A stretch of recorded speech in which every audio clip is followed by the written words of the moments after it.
This episode of Hak5 is brought to you by Domain.com. Hello and welcome to Hak5. My name is Darren Kitchen. This is actually Metasploit Minute, and my name is Shannon Morris. No, it's not Metasploit Minute. We're on we used the set for, well, we started with it for Buzz Out Loud, and then Mubix was just here. We've got a new season of Metasploit Minute starting next Monday.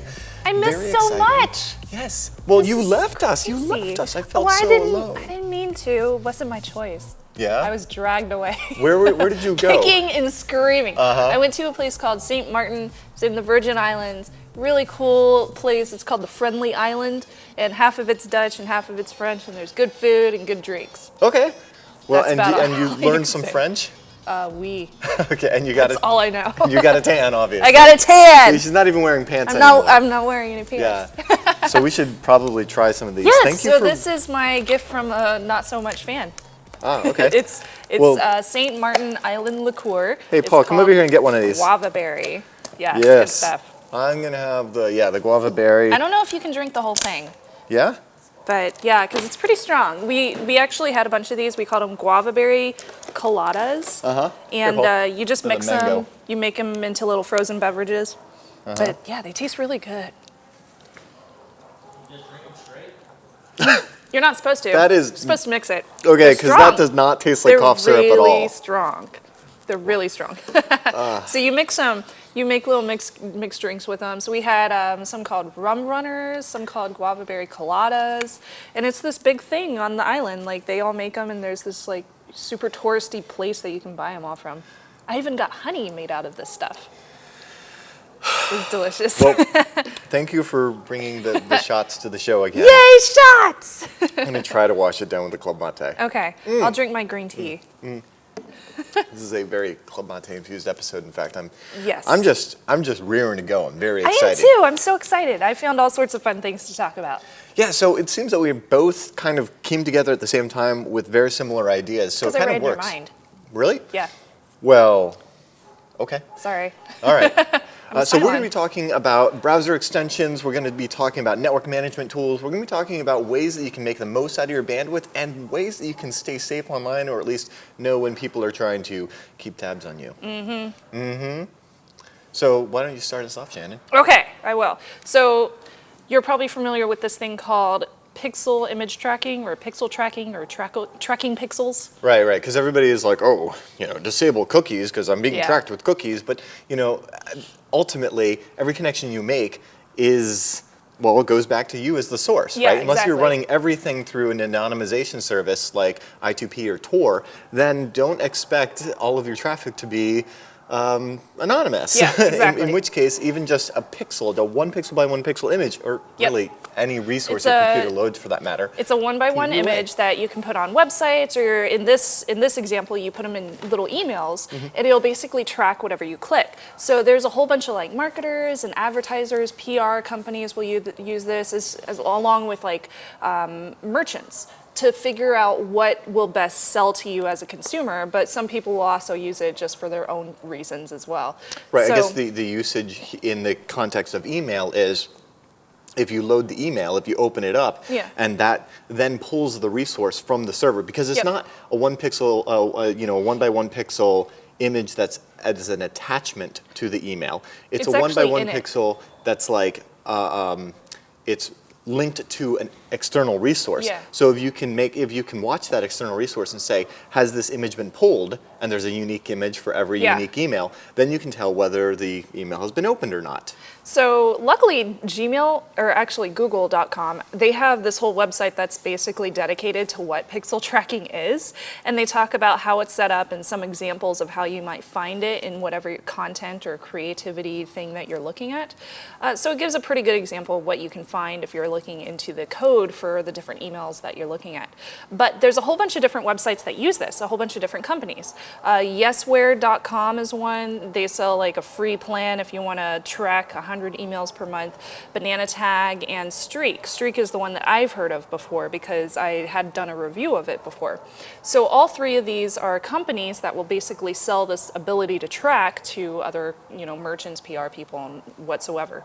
So recently there was a news article that went through, and it's about this Chrome extension called Ugly Email. So Ugly Email basically just gives you this nice little what looks like an eyeball right next to the subject line of your email, and it tells you that it's actually being tracked by one of these little pixel trackers. Oh, so But it doesn't does it not prevent it also from No, being loaded? It it just lets doesn't. you know, oh, by the way, Yeah, it this has just been lets you tracked. know. So before you open it, you can be like, oh, okay, I'm getting tracked. Maybe I don't want to open this email.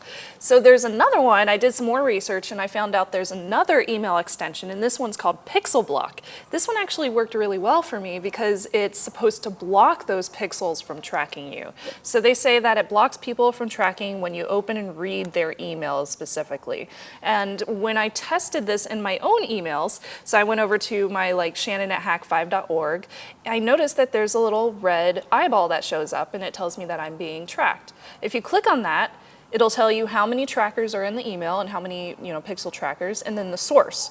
So in one case, I was using this with a PR person that I emailed to get reviews for tech thing Sure. and stuff. Turns out she's tracking me. So I was like, oh, that's not cool. So she's using Streak. So it actually gave me a link to streak.com so I could go back there and be like, oh, what's this? And I was able to check it out. So I was like, that's kind of weird. I wonder why she's tracking me, because she only put one link in that email. Well, probably because she is a PR person, works for a PR agency, Yeah. probably goes through a CRM portal at her company. Most likely, yeah. So that, when she gets replaced with the next PR drone, that they have the full history of your guys' engagement and all of that stuff. So if you think about it, how can you actually block this kind of stuff without having to use an extension? Well, you could just turn off all images in all your emails, or you could use something else. Yes. Okay. So we'll get to that in just a sec because I Yeah. feel like some of these really kind of They get kind entangled. of merge together. But before we move on from that, I gotta ask: are you comfortable having Chrome extensions load into your Gmail? That's the thing. Not necessarily, because I feel like they do have to get access to your Gmail. So at the same time, I'm like, maybe not. I'm not necessarily cool with that. And I'll probably continue to use Chrome, just not with those extensions. Yeah, before people email us, I should probably also point out that Thunderbird is a fantastic Yeah. email client that you can configure with Gmail or most webmail providers to go ahead and get that over various means like POP and IMAP and various others. But and with those, you can do extensions that are run locally on your machine that will prevent the image tracking and all of that as well. So maybe that's a follow-up. But I just wanted to point that out before we get the well actuallys. Well, actually. Yes. So what do you have? Well, okay, so this actually came up because I was while I was traveling in Hack Across Europe, I have to hand it to T-Mobile. So I normally Yeah, don't hand it dude. to telcos. So my internet's going down to the Virgin Islands. If I wanted to turn on my phone, it'd be like, $300 charge. What? And I wasn't cool with that. Yeah, so I'm on a Virgin.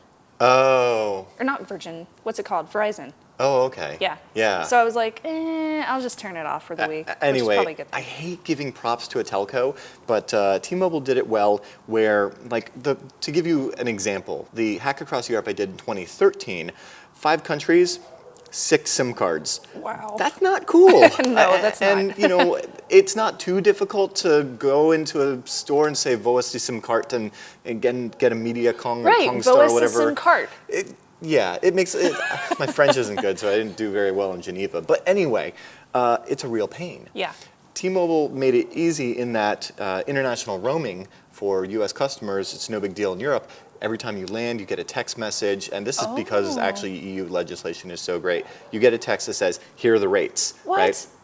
And it was pretty cool. It changes from country to country, but typically what I found throughout Germany, the Netherlands, UK, and Ireland is that I would basically be given about 500 megabytes. Oh, okay. Or I would be given a small amount of 4G, and then I would be dropped down to 128 kilobits per second. Oh, God. That's I'm so sorry. That's twice 56K.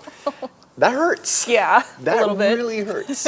And so rather than, upgrade and pay buku bucks for more data or faster data or whatever have you, I just kind of dealt with it because honestly, 128 kilobits per second, that's like ISDN.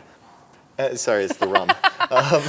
No, seriously, that's like ISDN. That's not that. That's pretty slow. Coming from the 28 or 2400 baud days, I don't feel too uncomfortable at 128 kilobits per second. But in the modern web, it's atrocious. Yeah, it is. And it's not for any good reason, though. Like, I remember in '97 learning HTML3 or 4, and it was funny, like, all the books would recommend that your web page be no more than 30 kilobytes. Oh my gosh. Yeah, those days are long gone. Well, did you know that Google, because they're talking about becoming like a carrier themselves or whatever, they're discussing making their, across the world, worldwide mobile the fiber plan stuff become unlimited. Just be unlimited wherever you go. Right, but on mobile, with low bandwidth. That's what I'm talking about on mobile. Oh, interesting. Yeah. I don't know what the We'll cost see how is that yet, goes. but yeah. Anyway, I don't want to get into a rabbit hole about telcos Yeah. because I have an interesting relationship with them. And I will note that there is probably a payphone back there. We should do something with that. I hear an asterisk segment Why is in there the a future. payphone back there? There's boxes. There's little colored boxes. We'll talk about it later. So Are they blue? yeah, that's one Are of they them. red? That's the other one. So listen, this is so great because basically, well, the web has gotten more complex. It used to just be like HTML and animated GIFs of hamsters. Now you've got CSS and JavaScript and Flash and Silverlight and cookies and all of those things. And sometimes what I want is just to be able to turn those off. Yeah. And I found the best extension for Firefox that actually has me switching back to Firefox in this context. Really? This is so cool. It is called Quick Java. And actually, one of the reasons why I even came to know Quick Java is because I want a very simple way to go back and forth between using a SOCKS proxy. Instead of going to Preferences and Advanced and Network and Settings and then click Manual Configuration and use my SOCKS proxy and then click No Proxy when I'm not using it because, admit it, we all do it. This has a fantastic one-button switcher between I'm using my proxy, I'm not using my proxy. And when you're traveling internationally, you should be using proxy. So that's this button up here that's the red P in the top. So that's nice. I can click that and now I'm using my proxy. I click it again, now it's red and now I'm not. Well, what about everything else? This is the coolest thing. JS is JavaScript. I can just go ahead and disable that. J is Java. F is Flash. I can disable that. I is images. And we'll refresh the page here now. And you'll see no more images. Cool. A is animated GIFs. C is cookies. CS is CSS. As soon as I click that, hey! Yeah. There it goes. And then SL is Silverlight. So here's a web page that now doesn't have anything but HTML. That looks like my first ever website in the 90s. If we load something like Early reddit.com, right? Yeah. Here's Reddit without, actually, it's loaded the CSS. There's Reddit without CSS or anything. And honestly, this isn't terrible. The important information is there. Wikipedia. Yeah. Here's the English Wikipedia. Again, I don't know why the CSS thing keeps loading, but yes, there we go. Wow. That's actually not bad. Yeah. And when you disable all of that stuff, you end up with I feel like, sure, it's not as rich of an experience, but you get what you need instantly. don't have a bunch of distractions, and it loads faster. So there's that. Saves tons of bandwidth. Yeah. Because the web, it's not made for, I'm so sorry for anybody who's watching on dial-up. I'm so curious how anybody could be watching on dial-up. Is anybody watching on dial-up right now? Yes, mail us. 548 Market Street, number 39371, San Francisco, California, 94104. You'd probably have to do it by snail mail, because Yeah. Yes. It'd be too slow over the internet. Yes, so anyway, that is my browser That's extension. Cool. Oh, and then one other, because I needed a similar thing for Android. And because what I've been doing is just tethering on my phone. Yeah. But for when I'm browsing on my phone, there's no good equivalent to this on Firefox for mobile. Yeah. So I just want to point out that Little Web Browser 2 is a fantastic, it's a little web browser. It's a browser for Android, cancel, that does not do images. And so, it's pretty basic, but you know what? It gets the job done. It makes everything look very simplistic. It does CSS, but it doesn't do images. And so those are the number one thing that slows your page loading experience down that I've found on mobile. It also means you don't get any of those ads. I like that. It's kind of nice. Yay, less ads. Yes, although there is one ad that I should point out, which is fantastic because it keeps Hak5 going. Have you heard of this? It is called domain.com. Yes, that's right, domain.com. These guys have been supporting Hak5 for years, and they have an awesome hookup for you because you know what? We all have awesome ideas, and we want to make those ideas come to life on the web, and to do that, you really want yourself a domain name and web hosting. And you can get both of those things really quickly over at domain.com. They've got a domain discovery system. We've told you before how they're affordable, reliable, and easy to use. But mainly, I love these guys because you can go drinking with them in Portland, or they're just really fine folks to do business with. You can tweet them at domain.com and see why. And because they're huge fans of Hak5, they want to hook you guys up with a special coupon code. It's HAK5, really easy to remember if you're a Hak5 viewer, and that will get you 15% off of your domain names and everything else over at domain.com. So when you think domain names, think domain.com. Yeah, see? That I was just good. did that? Yeah, that was really good. Thank you. I like that. Thank you. I like this whole set thing. This is nice. I'm loving this. I can't wait until, Paul, can we GoPro for a sec? Can we GoPro? We oh are, my gosh, yes. there's a GoPro. It keeps where going. Where is the GoPro? Yeah, it's just sitting over there. This thing is transforming. Hi, GoPro. We finally have, oops, sorry, we have Ow. room to do this stuff. No, rock, sock him. Anyway. He's such a boy. Robots. He's such a boy. So that was fun. Moving on, I had something else that I wanted to share with you that also works with the whole browser awesomeness experience. Yes. This is very old Best school. browser Can I just ever. Can I just say how old school this is? I think I was a baby when this came out. You're not that much Okay, younger it came than out me. in 1992. Okay. So I was like 7, 8-ish. This is, what you're about to explain is actually my first experience with the web, because I was big on the bulletin board systems back in the day, the Yes. dial-up BBSs, text only, so Lord. great, ANSI graphics for the win. Oh, we have one of those coming. Yes. I will kill that red dragon. And what it allowed me to do was dial in and not just play door games and hit the message board on my local BBS where everybody lives in town and you can go and see them at the user group, but actually hit the World Wide Web. Thank you, Tim Berners-Lee. And it wasn't just Mosaic that was making it awesome back then. There was a text equivalent. Yes, there and was. It is near and dear to my heart. I'm so excited and heartwarmed that you've discovered this, so share it with us. So adorable. And I'm running it I'm running it on a Windows 8 laptop, Windows 8.1. That makes no sense. It doesn't make any sense. As you do this, I'm going to be apt-get installing this, okay? That's probably a lot easier than what I had to do. Yeah. I had to Google it for the website, for the download. Oh, you had to Google it. I had to Google it. Yeah, that's so much harder than just that needs to be opening up a terminal and apt-getting that shiz. So this is called Lynx. It's a fully featured World Wide Web browser for users on both Unix and VMS platforms that is connected to those systems via cursor addressable character cell terminals or emulators, aka computers. That includes VT100 terminals and desktop-based software packages emulating VT100 terminals. Yeah. Like Kermit. Hey, Kermit's rad. In fact, 2 seconds. I love their description. It is just sudo apt-get install.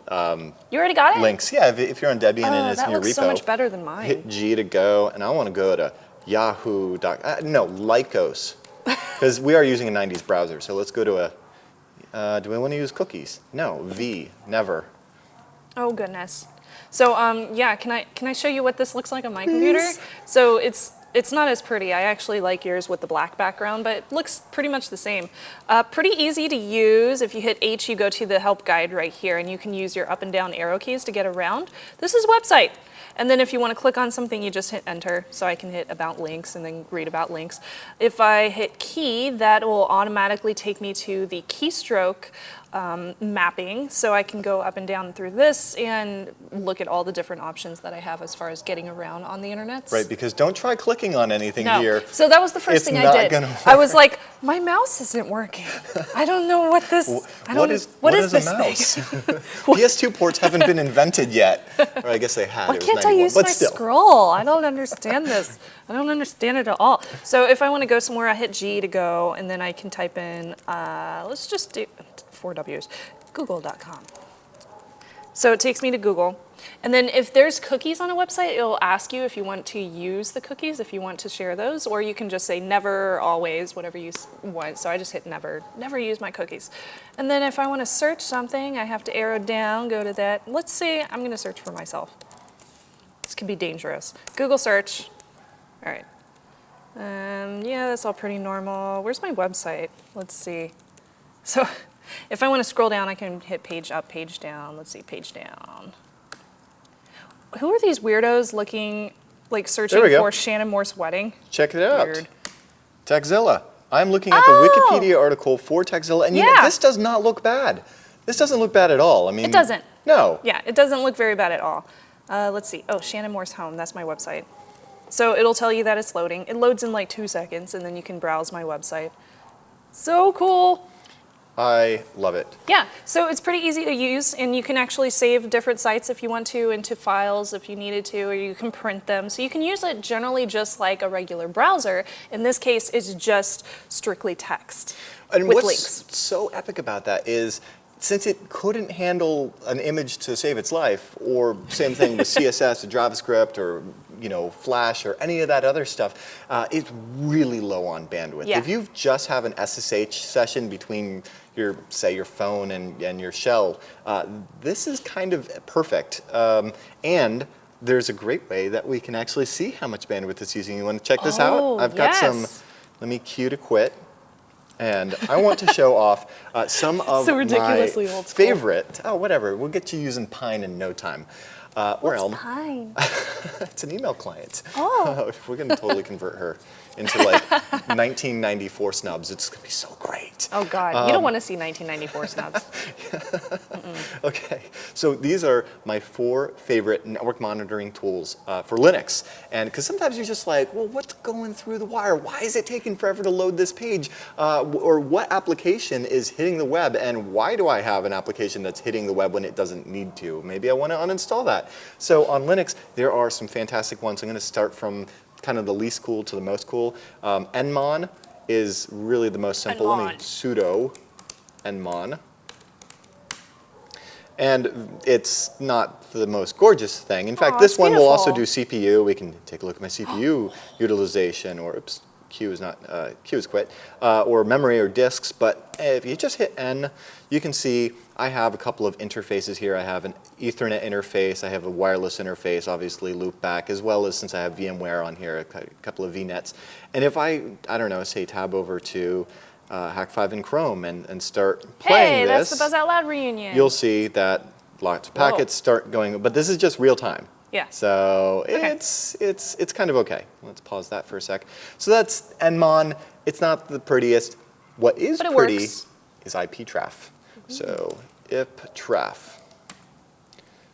It's ncurses, which is basically like my BIOS. pretty menu systems. Yeah, it does. Ncurses does look like a BIOS, and we can monitor the traffic for the wireless interface. And you can see that I have a ping, ICMP replies for 8.8.8.8. Why? Probably because in the other tab over here, I have a constant ping going to Google. And that's something that I do quite frequently. I can also open up example.com, and I can actually see this. And I can sort these. If you hit S, you can sort by, say, P for packet. If we load up something bandwidth intensive like YouTube and let that run in the background, you'll see there's quite a few packets going on for YouTube, and it basically it's kind of like TCP dump, or just basically that's like what I was thinking. It looks a Wireshark. lot like TCP dump. It doesn't show you by process, so but it does show you a whole lot else. I mean, you can do interface statistics, where you can just watch. Oh, cool. Here, let's just throw something on, and then wham, you can see the actual bandwidth, utilization, and all of that stuff. If we can go to the detailed and actually see, like, based on the type of traffic, it's TCP or UDP or ICMP. That's useful. It's pretty cool. It doesn't show you processes, but you can get a lot of stats and things, packet size breakdowns for different interfaces. See, like, large packets versus small packets and things of that nature. It's got filters. I mean, it really goes on and on and on. But as far as a network monitor to just see the traffic through your interface, I think it looks pretty good. Iftop may just be my favorite, though. Okay. Iftop. So sudo iftop. And then we're going to choose TAC-I for interface and WLAN 0. And here is, you can see my computer on the left, and you can see as it's going through the router and where it's going and how much traffic. And so we can actually see on a connection by connection basis here everything that's going. And it's got basically like a progress bar at the top for how many megabits of stuff is going on. And if we load up something bandwidth intensive, we can, make that go wild. So another pretty cool one. It's got other sorting and stuff like that. Yeah. There's a whole lot of options. Just hit H. Again, this is all just text-based. And while there's some really cool stuff for Linux where you can see it like this, system monitor and all of that stuff, this is just a fun one for text. My very favorite, though, is nethogs. So sudo nethogs, wlan 0.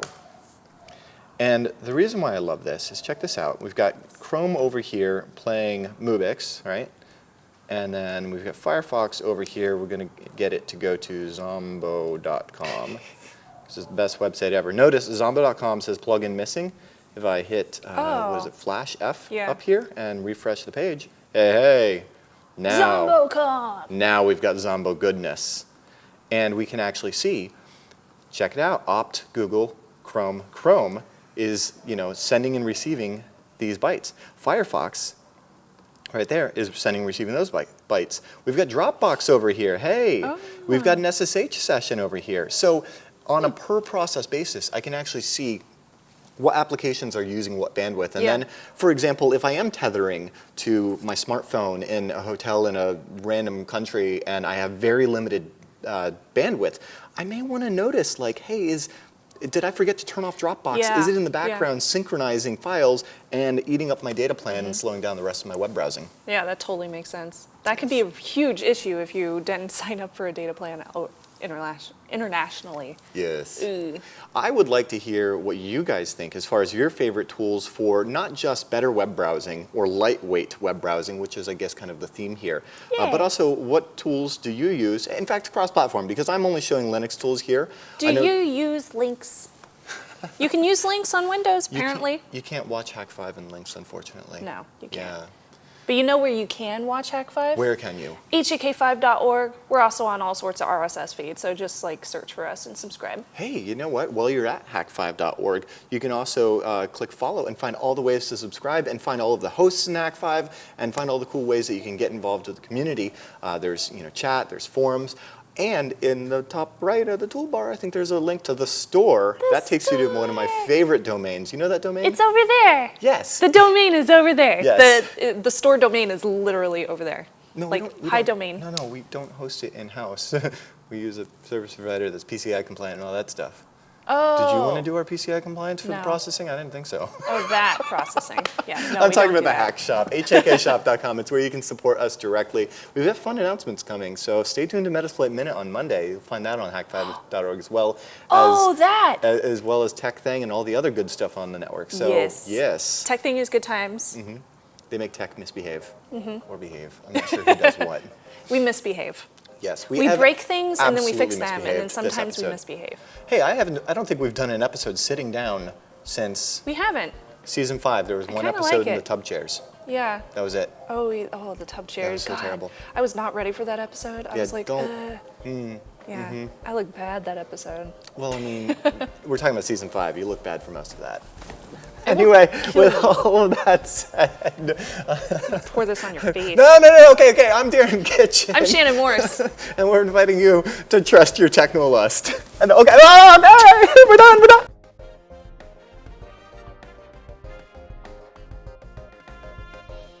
All right, at least put it in my mouth. You don't know where this has been.